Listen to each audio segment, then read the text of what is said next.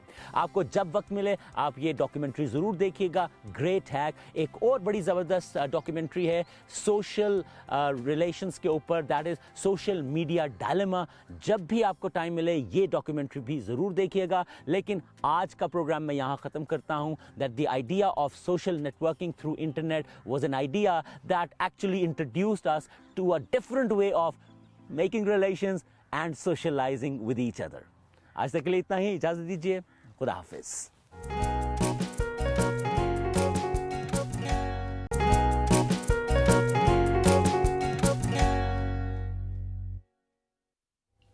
G welcome back to the شو. چلتے ہیں روحی خانم صاحبہ کی طرف. مجھے یہ بتائیں کہ ہم نے دیکھا بہت سارے نبی آئے پھر انہوں نے دنیا سے پردہ فرما لیا, تو یہ کیا واقعہ معراج اصل میں ہے کیا, اور کیسے ضرورت پڑی کہ اللہ تعالیٰ اپنے نبی کو جو ہے وہ عرش کی سیر کرائے اور وہاں بلا لیں؟ بسم اللہ الرحمن الرحیم. حسبی اللہ و نعم الوکیل و نعم المولا و نعم النصیر. آپ کا بہت شکریہ انوائٹ کرنے کا, اور آج کے اس مبارک 27 رجب کو تمام مسلمانوں کو میں دل سے تہنیت پیش کرتی ہوں کہ اللہ تعالیٰ نے ہمیں یہ خوبصورت دن دیکھنا اور اس کی توفیقات میں اور اس کی برکات, اس کی رحمتیں جو پروردگار عالم اپنے حبیب کے ذریعے مجھ پر, آپ پر, تمام مسلمانوں پر نازل کرتا ہے. اللہ ہم سب کو اس سے فیض یاب ہونے کی توفیق عطا فرمائے. اس سے پہلے کہ میں معراج پر آؤں, بھائی کی بات پر ایک رجب کا چھوٹا سا تحفہ پیش کرتی چلوں. ہم اپنی زندگی میں کچھ بھی کرتے ہیں تو ہم پس پردہ نماز پڑھ کے دعا کرتے ہیں اللہ اس نماز کو قبول فرمائے اور ہمیں جنت میں ایک مقام دے. قرآن پڑھ کر کہتے ہیں, روزہ رکھ کر, کسی کی مدد کر کے, کسی کے لیے دعا کر کے, ہر کے آخر میں یہ ہوتا ہے کہ جنت میں ایک گھر مل جائے. ذرا سوچئے آپ کو ایک گھر ملے آپ اور گفٹ میں ایک اور گھر مل جائے, کتنا انسان خوش ہوتا ہے. اور اس کے بعد اب ایک سوسائٹی آپ کے نام کی ہو جائے اور اس کے باہر آپ کی نیم پلیٹ لگی ہو کہ جی آپ کو ایک پوری سوسائٹی مل جائے, تو سچ بتائیے انسان کتنا خوش ہوگا. بالکل. لیکن اللہ تعالیٰ ہم سب سے اتنا پیار کرتا ہے, اس نے اپنے حبیب حضرت محمد مصطفیٰ صلی اللہ علیہ وآلہ وسلم کے ذریعے ہمیں ایک پیغام پہنچایا کہ تم چاہتے ہو کہ اللہ تمہیں جنت میں 100 شہر عطا فرمائے, تو کیا کرو, ماہ رجب میں صرف 1000 مرتبہ لا الہ الا اللہ پڑھ لو, تو خدا اس کے بدلے میں تمہیں جنت میں 100 شہر عطا فرمائے گا. یعنی کتنا خوبصورت آسان سا تحفہ ہے کہ جس کو ہم اویل کر سکتے ہیں اس ماہ رجب میں. صرف اگر ہم ڈیلی بیسس پر بھی جائیں تو 35 ٹائمز ڈیلی بھی اگر ہم پڑھیں لا الہ الا اللہ, اللہ کے سوا کوئی خدا نہیں, تو ہم انشاءاللہ جنت میں ان شہروں کو حاصل کر سکتے ہیں.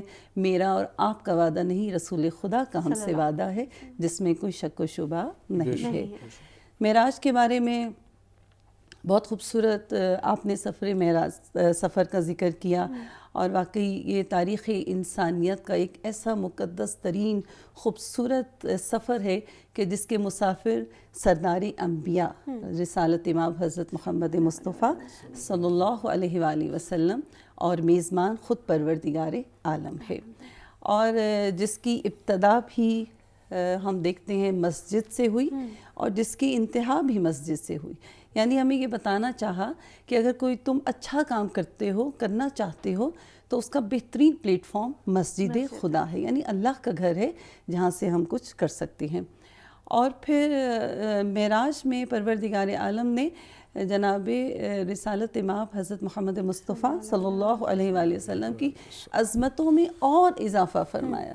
یعنی وہ نبی جن کی شان میں خدا کبھی طٰہٰ کہتا ہے, کبھی یاسین کہتا ہے, کبھی ایھا المزمل کہتا ہے, کبھی ایھا المدثر کہتا ہے, اور یہاں پر اللہ تعالیٰ اور شان کو بلند کرتا ہے.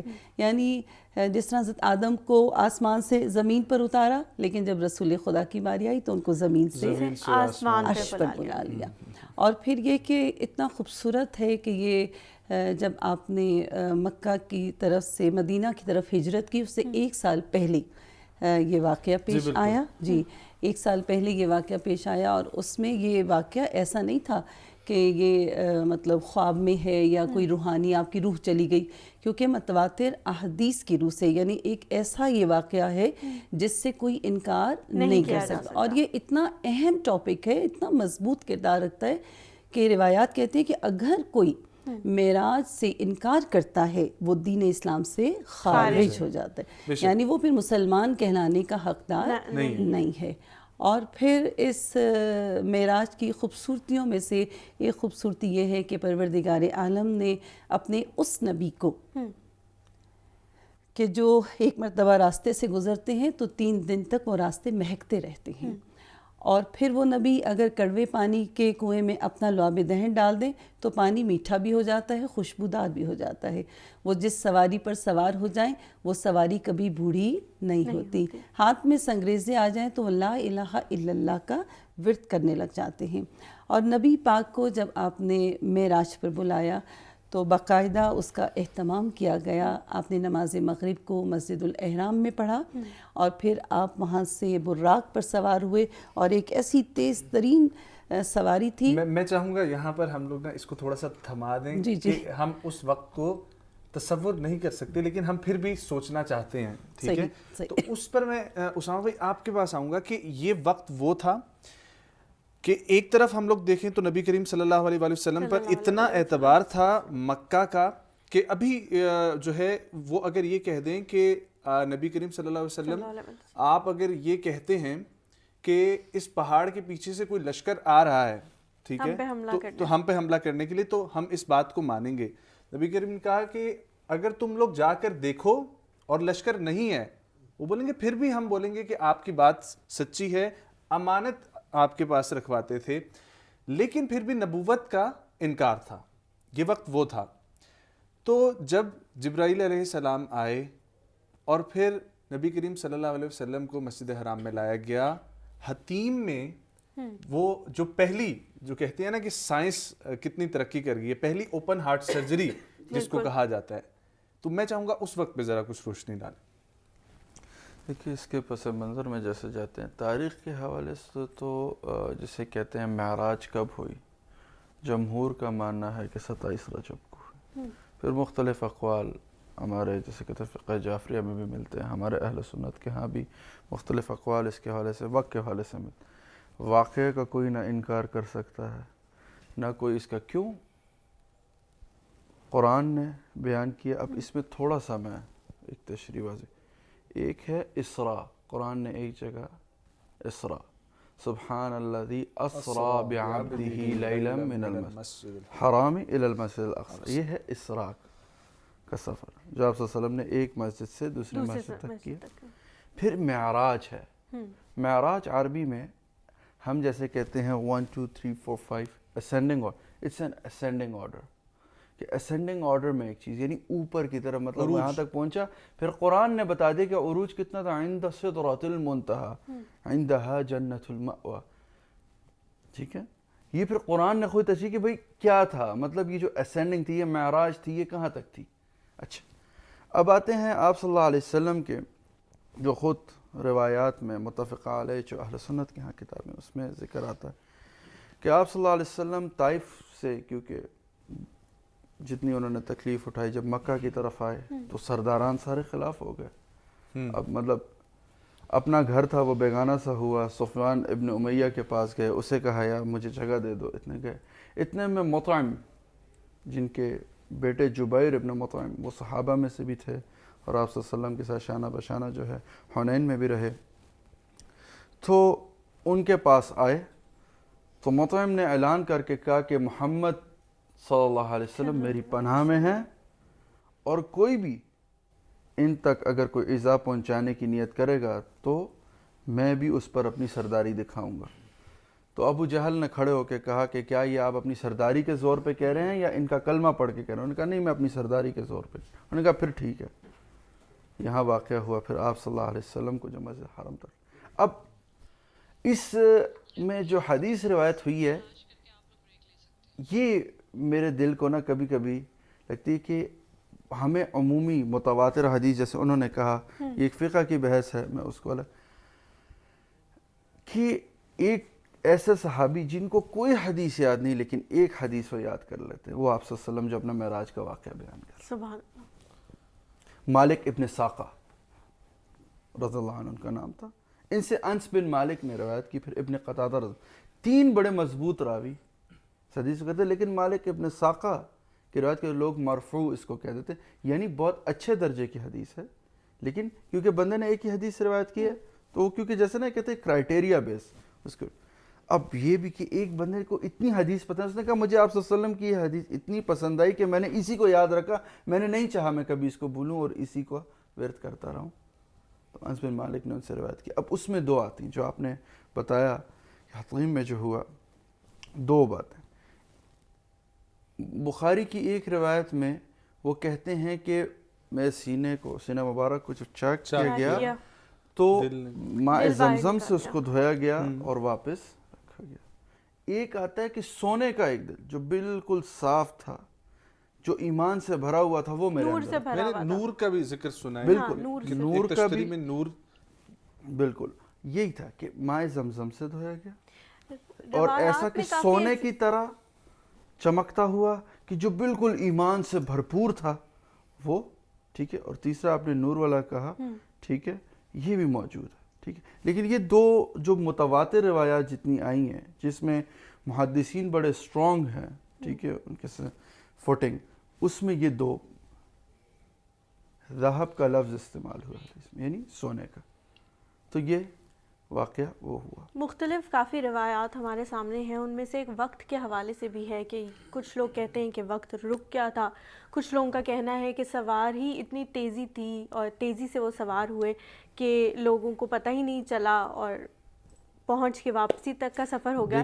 لیکن اس پہ ہم آئیں گے، ابھی وقت ہو جاتا ہے ہمارے سیگمنٹ کا. سیگمنٹ کی طرف چلتے ہیں اور واپس آئیں گے اور وقت کے حوالے سے بات کریں گے.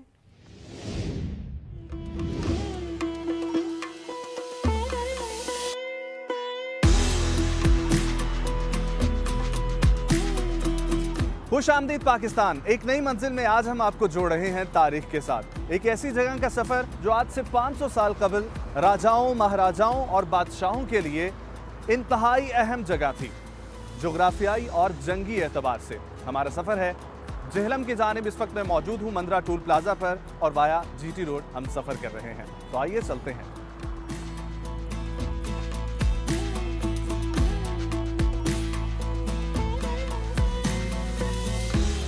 اسلام آباد سے 111 کلومیٹر کی مسافت پر ضلع جہلم میں واقع شیر شاہ سوری کا بنایا ہوا قلعہ روہتاس.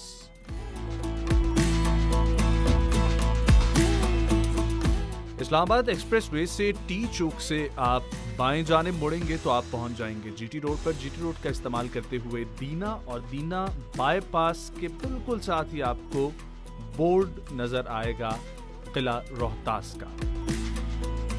اور یہاں سے آپ کا سفر ہے 8 کلومیٹر کا، جس کے بعد آپ پہنچیں گے قلعہ روہتاس ضلع جہلم میں.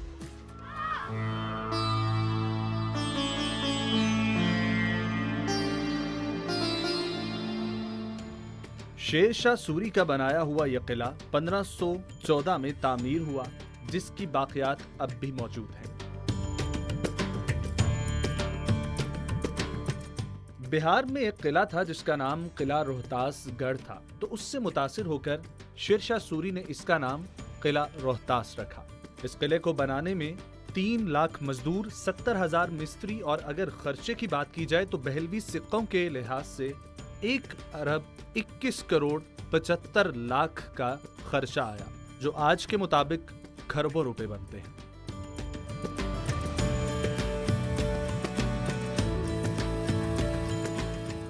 پنجاب کا وہ مقام جو کسی دور میں طاقت کی علامت تھا، آج بھی اپنے جاہو جلال کی وجہ سے پہچانا جاتا ہے. اس قلعے کو بنانے میں کوئلہ، دالماش، سنگ مرمر، مٹی اور چونا استعمال ہوا. اس قلعے کی شکل انڈے کی مانند ہے اور اسی لیے اس کو وائٹ ایگ بھی کہا جاتا ہے. یہ جو دیواریں آج آپ کالی دیکھ رہے ہیں، یہ کسی دور میں بالکل سفید ہوا کرتی تھی.